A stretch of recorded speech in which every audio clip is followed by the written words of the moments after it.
Alors une fois de plus, les scientifiques se retrouvent confrontés à l'énigme des formes.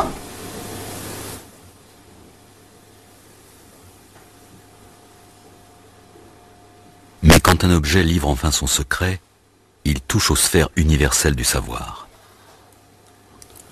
Ce petit disque de bronze, trouvé en Champagne, est l'un des objets les plus mystérieux produits par les Celtes. C'est une phalaire, destinée à orner les chars des aristocrates. Une science se cache peut-être derrière l'étrange géométrie de ces motifs. Mais laquelle ? Cette question a occupé Jean-Loup Flouest pendant plusieurs années. Aujourd'hui, il prouve combien on a sous-estimé les connaissances détenues par les Celtes. La personne qui a réalisé ça, en effet, maîtrise très très bien toutes les techniques de découpage du cercle. On arrive à quelque chose comme 190 cercles et arcs de cercle nécessaires pour tracer tous les éléments de cet objet. Donc c'est vraiment un travail de conception en amont de la réalisation de la pièce qui est énorme. D'où peuvent venir ces connaissances mathématiques au 5e siècle en Champagne ?